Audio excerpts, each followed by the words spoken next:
Here's a clip from the video that went viral. You can go check it out. It's on my channel. Let's go. Just cause I ain't never speak on all y'all don't mean I don't know who all y'all are. I'm talking about you, Charleston White. I'm not finna let you try to hit me or my people with the ooh-wop. That's why the first thing I did was put you on up there with that red ass hat on. I brought some receipts. This man was just on the Queen's Flip show. I watched the video where you stated, you would tell. Yeah, I was online one day talking about our Tatiana Jefferson and some more community problems. Social media gangsters got online. They got gangsters talking about what they go do to me. We'll kill you. Nigga, I call the police on you, nigga. Nigga, I call the police on you, nigga. We know who you are. I'm just saying stand on it. When you put that hat on, it make you stupid. It messes up your sense of culpability. So when you had that hat on, Mr. Charleston White, which you're not telling the people, you was out in Dallas dragging a Tatiana Jefferson. Every time we look up, you dragging your own community. You identified yourself when you put that MAGA hat on. Now I want y'all to hold on. I want y'all to hold on. I want y'all to hold on to your seat, bro. Viewer, right now, viewer discretion is advised. I need you to hold on to your seat because now I'm about to take you somewhere a lot more sinister. This is what I call the wall of shame. It's an 11-minute video, and I'm exposing Charleston White for dragging a Tatiana Jefferson. Somehow, would you believe somehow? 138 people agreed. That's beautiful. I appreciate that. Bread gang. Bread gang. But this is where things get way more sinister. Would you believe there are 2 times as many people who agreed, who support, who defended Charleston J. White for dragging Tatiana Jefferson? This is what we dealing with in the black community, man. I'm not playing with y'all. I want to show y'all the hate and the vitriol that I receive for speaking up for the late Tatiana Jefferson. Richard Williams, this video is so unnecessary. Just another nigga trying to get views off a Charleston White name. And what do I say? Hey, yo, focus. Now say a Tatiana Jefferson. If you find that hard, put these on. High heel, high heel, high heel, high heel, black fist, laughing emoji. 259 dislikes. Salute to my bread gang for showing up though. This is why the black community has been held back for so long and will always be held back. You tune in to the Black People's Podcast with Breadman. Make sure you hit like, share, and subscribe. This is why we have such a hard time moving forward. Because if you really do the numbers, yes, we're dealing with a whole oppressor. We know who our oppressor is. We're not being honest with ourselves in the black community, bro. Listen to what I'm saying. This is real shit. For every 10 people, for every 10 black people, I'm just talking about in-house. For every 10 black people, right, that said a Tatiana Jefferson died innocently, there were 3.5 to 4 black people telling you how she deserved to die. For every 10 black people who were telling you that what happened to Breonna Taylor was egregious and unjust, for every 10 black people who were saying that, there were 3.5 to 4 black people who were saying she's a trap queen and deserved the death that she got. I gave you receipts. I showed you only one. I can only get so many. For every 10 black people, for every notice I ain't saying nothing about Trump. But they all got this MAGA hat on. That's the common denominator. For every 10 black people who watched Ahmaud Arbery be lynched, run down and lynched right before our very eyes on social media, there were 3.5 to 4 black people who were saying he shouldn't have been somewhere he didn't belong. He shouldn't have been over there trying to steal. I'm going to show you how it gets more sinister, how this is certain people's job in the black community to do this. But we're now in a time, right, where you got a whole legion of people doing this for free. You got your own people working, almost half of your own people working against you for free. And you go to work every day, right? And I respect you. You go to work every day, I respect you for that. You try to not get distracted, I respect you for that. You try to keep your head straight and really not pay attention to too much of the bullshit, I respect you for that. But if you really want to know why we keep getting killed in the streets, why we keep encountering racism, right now you need not look any further than your own community. I'm talking about today. I'm talking about right now because this is a real thing. This is a pandemic. Again, you could trace it all the way back to the beginning, right, of the Black Power movement. It goes by the name of Cointelpro. I just told y'all about this last week. What would make you think if the government had an operation that was invested on holding the black movement back, stifling the black movement, destroying the black movement? Why would that program disappear? And so you don't have to listen to me tell you how all of these salacious YouTube people, how all of these people like Candace Owens, Kingface, R.I.P., Charleston J. White, right? How all of these people are what you call provocateurs. Well, I'm gonna show you how easy and how serious, right, it is for government agencies to fund, to promote, and to back some of these provocateurs. Charleston J. White is allegedly, I have to say allegedly, he's an alleged government provocateur. Candace Owens is an alleged governmental provocateur. Do you understand what I'm saying? Kingface, I got the receipts, was an alleged governmental provocateur. You see, these things still go on.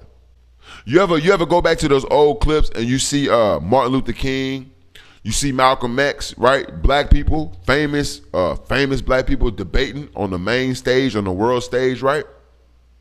About police brutality and discrimination. Imagine, it's still a debate, but it was a major, it was a debate.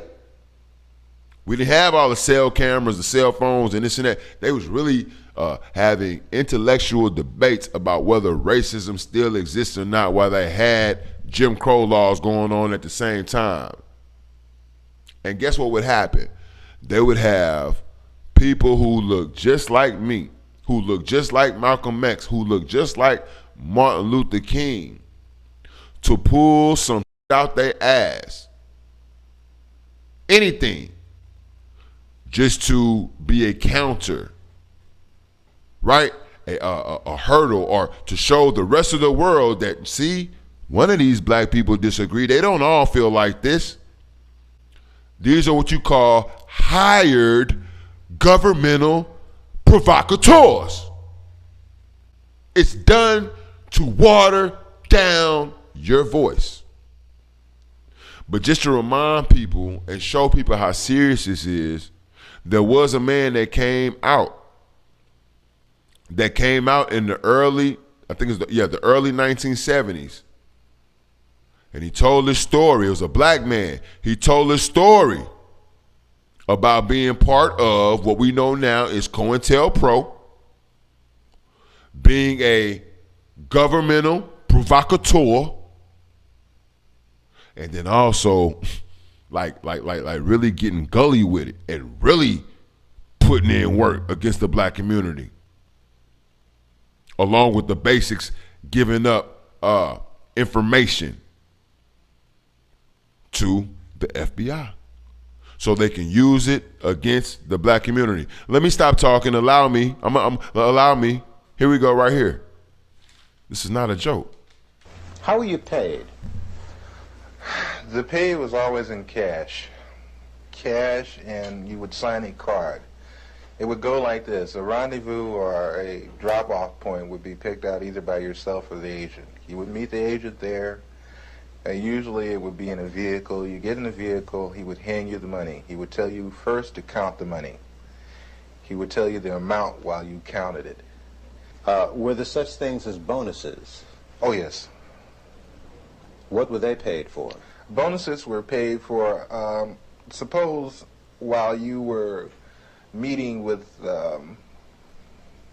or you were at a meeting with Bobby Seals, Chulai of the Red Army happened to come to the meeting too, which is something which would be a new development. That's bonus time. You have to add in our progression in society. You have to add in progression of technology. You have to add in progression of laws. So that don't mean this gonna stop. It's just going to be enhanced. These type of programs are just going to adapt. Pay attention. You also were active in the infiltration of many cultural groups. Before we go into that step by step, Cultural research and black study groups did the FBI engage in of black culture in the late 60s? A great amount. Give me an idea. From the thing is, I can. They have a file on every type of magazine that blacks read. They have a file on the music, dance, theater, actors, comedians, you name it, man. And they would actually study these different... Yes. Oh, yes, definitely. That's Writers Workshop, which was one of the oldest established black writers workshop. That place was burned down. Yeah. The Bureau had it burnt down. How do you know that? I know because I participated. I did the arson. How did you do it? 2 cans of kerosene, Purex bottle, gasoline, and a flare, highway flare. Why didn't you use more sophisticated stuff? Oh, no. You're never overly sophisticated. It's too obvious. Yo, this every time I watch this shit blow my mind, bro.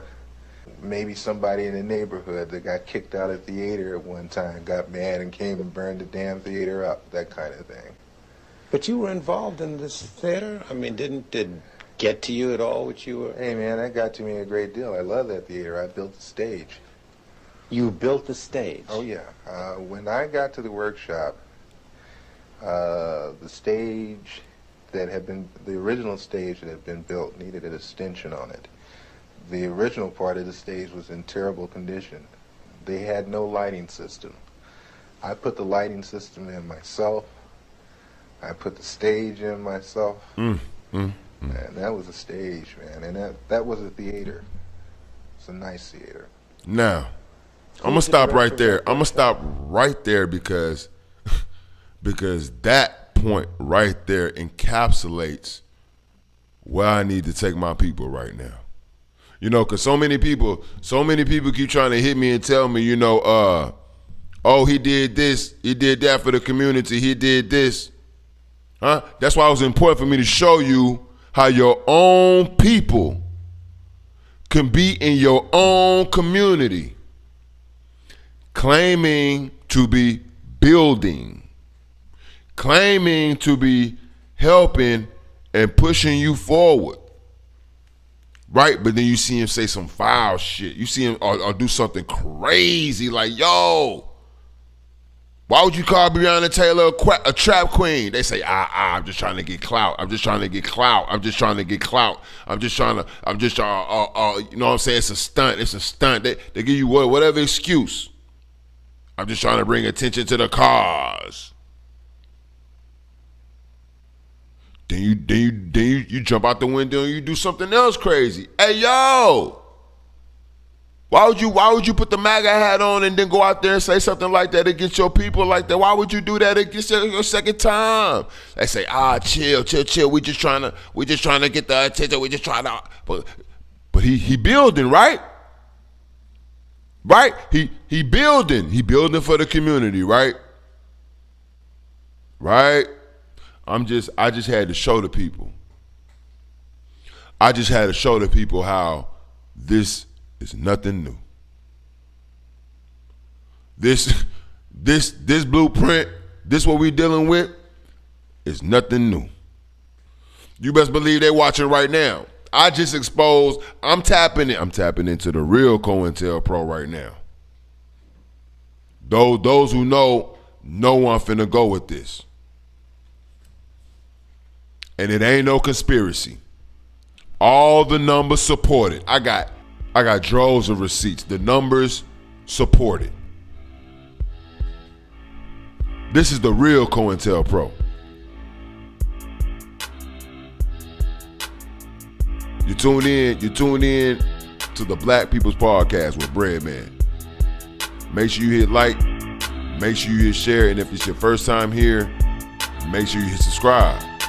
If you would like to support the show, feel free to Cash App $Breadman281. That's $Breadman281. Or you can PayPal at BreadDaily832. That's BreadDaily832. And we have our Super Chat open as well. But if you tuned in, this is the place to be. You understand? And I just want to take the time to thank all my supporters.